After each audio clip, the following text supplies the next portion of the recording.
इस घटना को अभी 14 घंटा हो गया।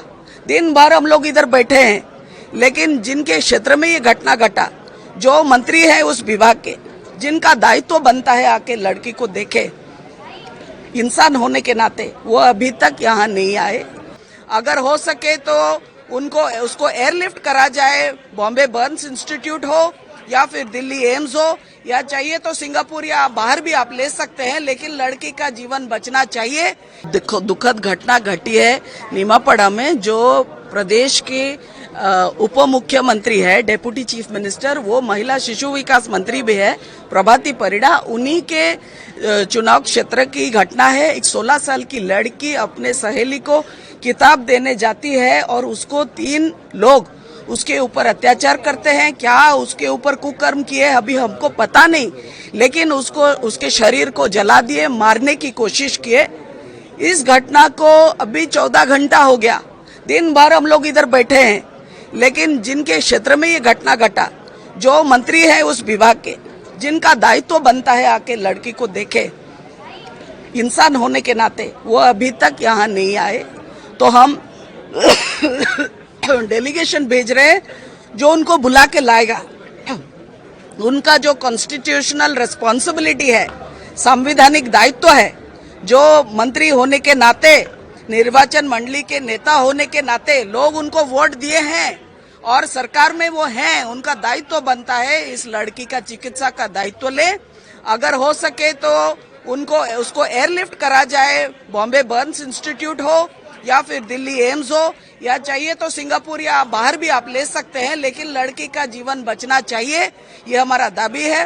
क्योंकि वो 14 घंटा से यहाँ नहीं आई है, हम एक प्रतिनिधि मंडल भेजे हैं जो उनको बुला के लेके आएगा इधर, और उनको अपना जो संवैधानिक दायित्व है वो हम बताएंगे कि कैसे वो खिलाफ कर रहे हैं। इसीलिए महिलाओं के ऊपर उत्पीड़न दिन ब दिन बढ़ रहा है, क्योंकि सरकार का निगाह नहीं है।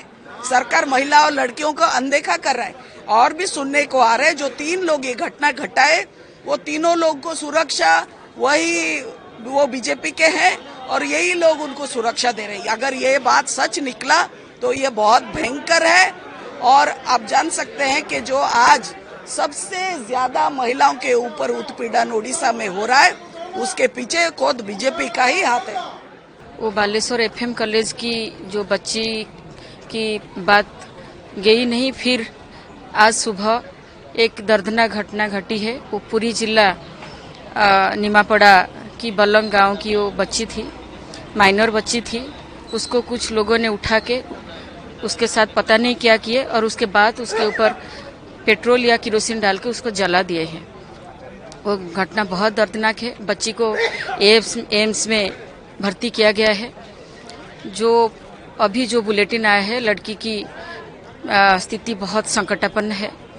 हम लोग सब बैठे हैं धरना में। राज्य की स्थिति दिन बाय दिन वो बिगड़ते जा रहा है।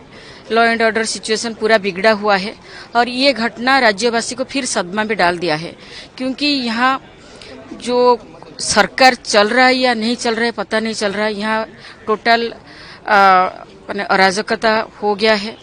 तो ये सांघातिक घड़ी में हम सब बैठे हैं धरना में, हॉस्पिटल के कैंपस में। आप देख रहे हैं हम कांग्रेस पार्टी और हमारा जो गठबंधन की पार्टीज है, कम्युनिस्ट वाले भी बैठे हैं हमारे साथ, हम कांग्रेस लोग बैठे हैं और बाकी पार्टीज भी है, और सामने आप देख रहे हैं बीजेडी वाले भी बैठे हैं। तो ये प्रदर्शन इसीलिए है कि बच्ची को कैसे अच्छे से अच्छे ट्रीटमेंट दिया जाए और जो कल्प्रिट है उनको तुरंत पकड़ा जाए। और ये बात और मैंने सही नहीं पा रहे हैं हम। इतना दर्दनाक और इतना राज्य की स्थिति इतना सांघातिक हो गया है कि हर दिन ऐसे स्थिति में हमको गुजरना पड़ रहा है। हर दिन हमको ये सदमा, सुबह उठते हैं तो ये सब देखना पड़ता है। तो राज्य में इतना बिगड़ा हुआ स्थिति है, तो ये सरकार को तुरंत इस्तीफा दे देना चाहिए। मुख्यमंत्री और जो उप मैंने डिप्टी सीएम की खुद की उनकी कॉन्स्टिट्यूएंसी है, वहीं पे ये घटना घटी है, तो उनको इस्तीफा दे देना चाहिए नैतिकता ग्राउंड में, मोरल ग्राउंड में। Thank you. Sanghamitra Jena, AISF की नेशनल वाइस प्रेसिडेंट।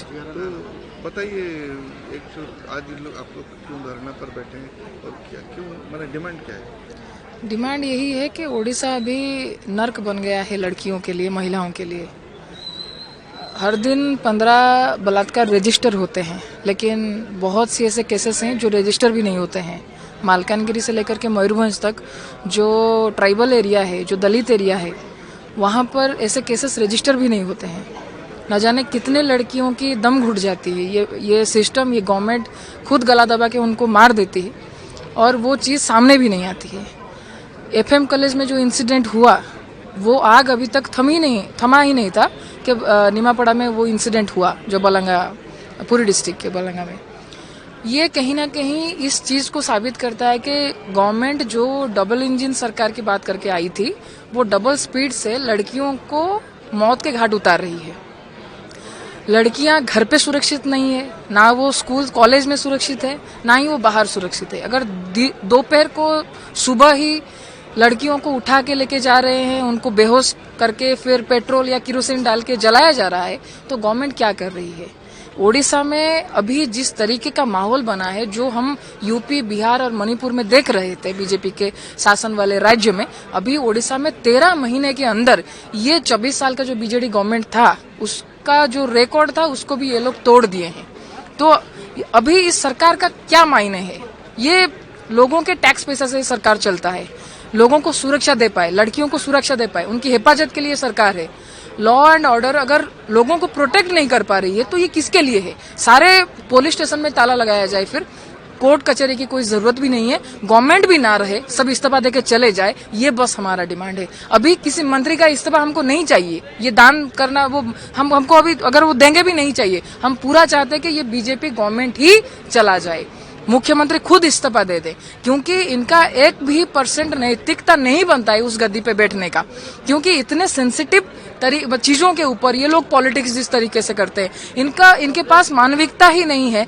ये लोग खुद जैसे कि आपने बिल्किस बानो का केस आपको मालूम होगा, और कठुआ, उन्नाव में जो केसेस हुए, ये कहीं ना कहीं जो मिसोजिनिस्ट विचार वाले लोग हैं, जो एंटी वुमेन विचार वाले लोग हैं, इनको ये लोग कहीं ना कहीं स्ट्रेंथन किए। इनको लगा जो एंटी सोशल से, जो हमारा गवर्नमेंट अभी उड़ीसा में आ गया, हम कुछ भी करें। जैसे कि तीसरी घटना जो हुआ था उड़ीसा में, जयराम पांगी जी का केस, जब बीजेपी में मिल गए तो उनको क्लीन चिट दे दिया गया।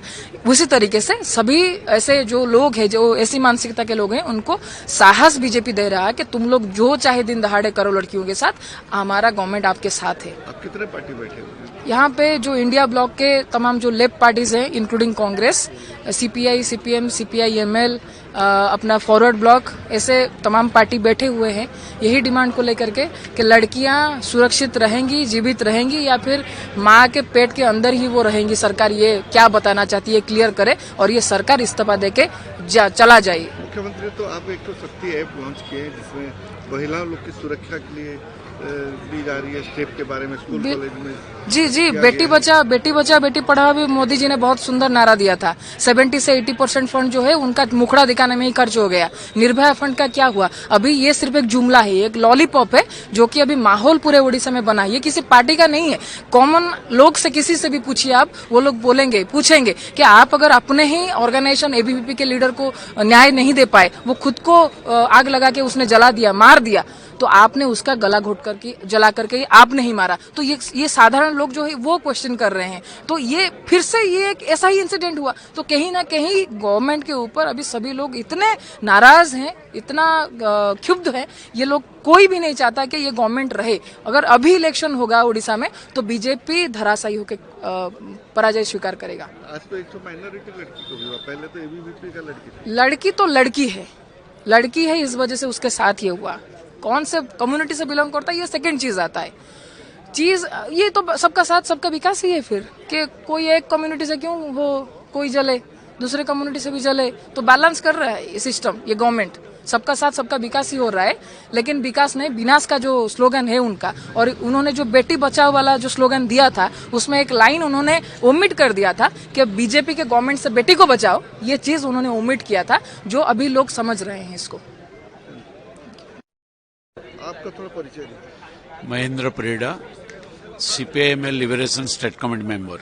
तो बताइए आप लोग आज धरना पर क्यों बैठे हैं एम्स के साथ? अब देखिए इधर धरना पर बैठे हैं इससे कि अब देखिए हम उड़ीसा में अभी जो सिचुएशन है, बालेश्वर एफएम कॉलेज लड़की का बाद फिर हमारा मेरा गांव निमापड़ा है, बड़ंगा है, इसी इलाका का एक लड़की को जैसे जला दिया गया, वही ध्रुवत जो किया, इसका खिलाफ हम हैं क्योंकि law and order situation is control by the CM. So हम सोचते हैं कि स्टेट में लॉ एंड ऑर्डर कुछ नहीं है। एक बार एक लड़की अफेक्टेड हो रहा है, महिला सुरक्षा कुछ नहीं है क्योंकि पहले से कांग्रेस हो जो हम जो विरोधी दल है हम हाईलाइट कर रहा है कि महिला को सुरक्षा देना चाहिए, ये प्रमाणित हुआ है, प्रूव हुआ है। और चीफ मिनिस्टर आगे न्यू प्रोग्राम लॉन्च क्या क्यों है? एग्जिस्टिंग प्रोग्राम बहुत कुछ है महिला को सुरक्षा देने के लिए, पॉस्को एक्ट है, पॉस एक्ट है, सब कुछ है, लेकिन कुछ नहीं होता है। और आप देखिए ये लाके एम्स में डाल देता है क्योंकि प्रोटेक्टेड रहेगा सेंट्रल गवर्नमेंट, इसको हम कंडेम करता है। और चीफ मिनिस्टर रेजिग्नेशन देना चाहिए, हम डिमांड करता है चीफ मिनिस्टर रेजिग्नेशन देना चाहिए क्योंकि जिस तरह hundreds different kind of women atrocity cases coming now, so we are demanding the resignation of chief minister.